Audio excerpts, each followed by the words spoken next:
polls, more people disapprove of his job performance than approve. Take a look at the Wall Street Journal NBC News poll. 48% say they disapprove of the job the president is doing. 45% say that they approve. That's a margin of error of 3%. Simon Rosenberg is president and founder of New Democratic Network and a former member of the Clinton War Room. And Terry Holt is a former national spokesman for the Bush-Cheney campaign and a former senior advisor to the RNC. Welcome, gentlemen. Good to have you here this morning. Thanks, Martha. You know, Simon, I wonder, there have been a lot of positive reviews for President Obama's move yesterday and the way that he handled it. Yeah. How significant might that be in these numbers when we see the first post numbers after all this?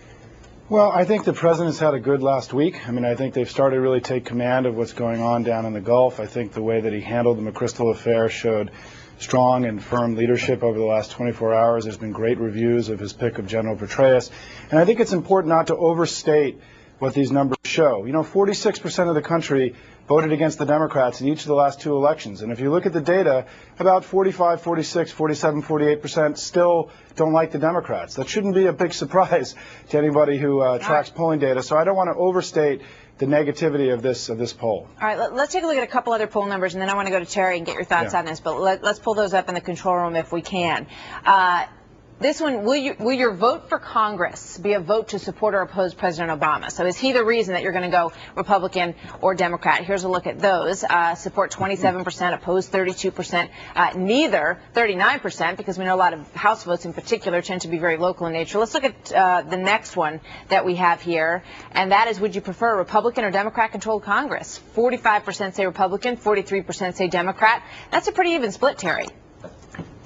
It is, but without getting too much into the details of these numbers, what it demonstrates is that the flawed leadership and the failing policies of this administration are taking a toll on President Obama's popularity, and he was pretty bulletproof in terms of his popularity.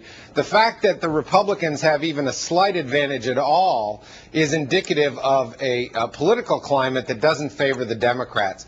You know, just as oil is spewing out of that hole in the ground in the Gulf and poisoning our shores, there is bad policy spewing out of Washington every day, whether it's the other day where the Democratic leader in the House talked about raising taxes on the middle class, the government takeover of health care. All this stuff has a cumulative effect. I see three main things for the president right now. And Simon, I want to get your thoughts on this. The economy, and we really don't have a handle yet on whether or not we're going to get a double dip or where this thing is headed. It doesn't seem to be headed up anywhere quickly.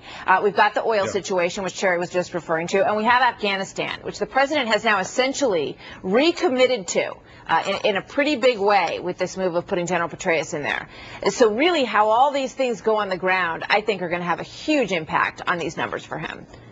Martha, I totally agree. I mean, I think we're sort of in the middle of a game here, in the fourth or fifth inning of a 9-inning baseball game, and right now things are pretty even, and we don't really know where things are going to go this fall. But I agree with you. I think the way that the BP spill plays out, the way the Afghanistan war plays out, what happens with the economy and whether or not the Democrats can win the economic debate with the Republicans will go a long way to shifting what are very volatile poll numbers. Give me a break. In this election.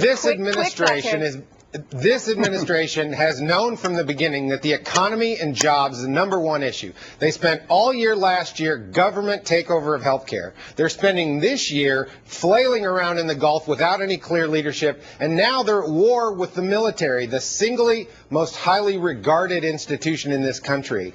This Congress is in for a maelstrom of big events. Out of the 100 races that are up for grabs in this election, only 6 of them are Republican seats. It's because of failed leadership in Washington by the Democrats, and it is having an effect on President Obama's polling numbers. Martha, the other thing in this poll, if you look at, is when you ask the question, Democrat or Republican, the Democrats have a 9 percentage point advantage. And so this is nothing like 1994. They're turning away from the Democratic Party. Terry, let me finish. Terry, you've had plenty of time, right? Terry, let me finish. Is that the point is that the movement in the elections, the Republicans have made no gains. The Democrats have dropped down. And the real question, as you raised in your own question, Martha, is will the Democrats get back the voters who voted for them in 2006 and 2008? Right. We don't know the answer to that. We'll see in the fall. Gentlemen, thank you. We got a lot more to talk about, obviously, and we'll continue.